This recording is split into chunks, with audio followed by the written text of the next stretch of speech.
اندلس جب مسلمانوں کے اپنے نام بدلنے پر مجبور کیا گیا۔ روشنی ہدایت چینل۔ اندلس کی رات عجیب خاموش تھی۔ گلیوں میں چراغ جل رہے تھے مگر دلوں میں اندھیرا اتر چکا تھا۔ وہی اندلس جہاں کبھی اذانوں کی آواز سمندر کی لہروں تک جاتی تھی، جہاں علم کے چراغ جلتے تھے۔ دنیا کی سب سے روشن الاندلس، جہاں تہذیبوں میں شمار ہوتا تھا۔ لیکن پھر وقت بدلا۔ سن 1492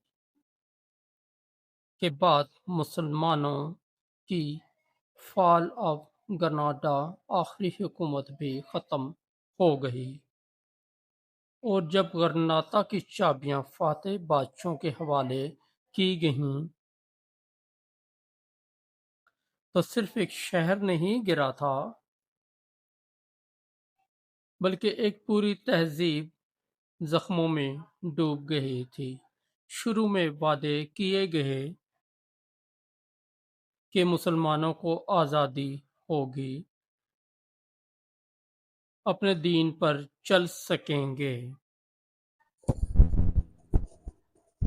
اپنی زبان بول سکیں گے، اپنے بچوں کے اسلامی نام رکھ سکیں گے، لیکن یہ وعدے زیادہ دیر زندہ نہ رہ سکے۔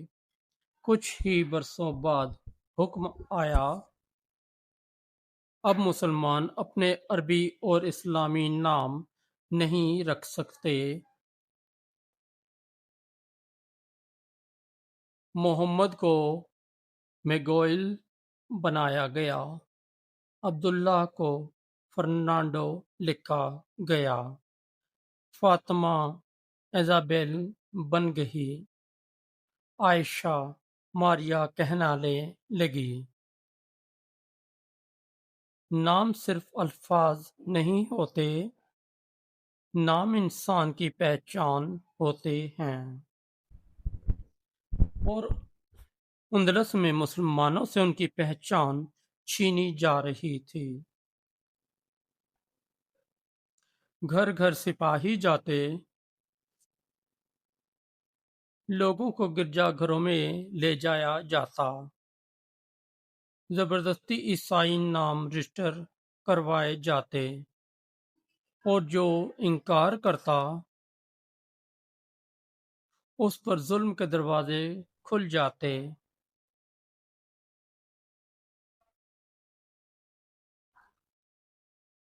اسپینش انکویزیشن یہ وہ دور تھا جب اپنی خوفناک شکل میں سامنے آیا۔ لوگوں کے گھروں پر نظر رکھی جاتی تھی کہ کہیں وہ خفیہ طور پر نماز تو نہیں پڑھ رہے، کہیں رمضان کے روزے تو نہیں رکھ رہے، کہیں بچوں کو قرآن تو نہیں سکھا رہے۔ حتیٰ کہ باورچی خانوں تک کی جاسوسی ہوتی۔ اگر کسی گھر سے جمعے کے دن خاص کھانے کی خوشبو آتی تو شک کیا جاتا کہ شاید یہ مسلمان ہیں۔ اندلس کے مسلمان دن کو عیسائی بنتے اور رات کو خاموشی سے سجدہ کرتے۔ مائیں اپنے بچوں کو سلاتے وقت آہستہ آواز میں کلمہ سکھاتیں، باپ دروازے بند کر کے قرآن کی آیات یاد کرواتے، اور اگر دروازے پر دستک ہو جاتی تو دل سینے میں کانپ اٹھتے۔ یہ صرف جسموں پر ظلم نہیں تھا، یہ یادداشت مٹانے کی جنگ تھی۔ انہیں اپنے لباس بدلنے پڑے، اپنی زبان چھپانی پڑی، اپنے نام تک قربان کرنے پڑے۔ مگر ایک چیز پھر بھی باقی رہی: ایمان۔ تاریخ لکھتی ہے کہ بہت سے مسلمانوں نے ظاہری طور پر نام بدل لیے، لیکن اپنے دلوں میں اسلام کو زندہ رکھا۔ وہ خفیہ طور پر وضو کرتے، چھپ کر قرآن پڑھتے اور رات کی تاریکی میں اللہ سے لو لگاتے۔ اندلس کی مٹی آج بھی شاید ان سجدوں کی گواہ ہے۔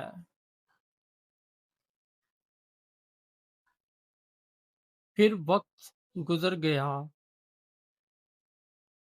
اور آخر کار ہزاروں مسلمانوں کو یا تو جلا وطن کر دیا گیا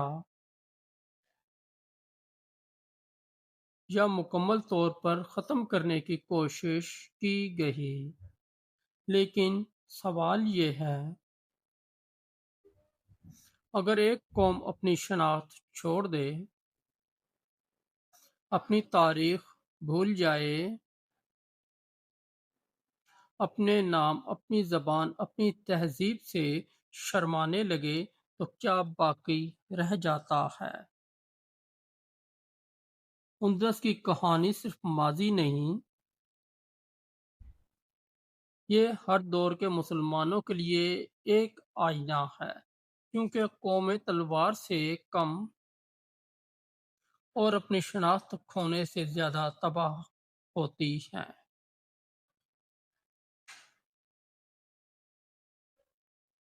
اندلس ختم ہوا، مگر اس کی کہانی آج بھی چیخ چیخ کر کہتی ہے: اپنی پہچان کو سنبھال کر رکھو، کیونکہ جب نام بدلنے لگیں تو تاریخ بدلنے میں زیادہ وقت نہیں لگتا۔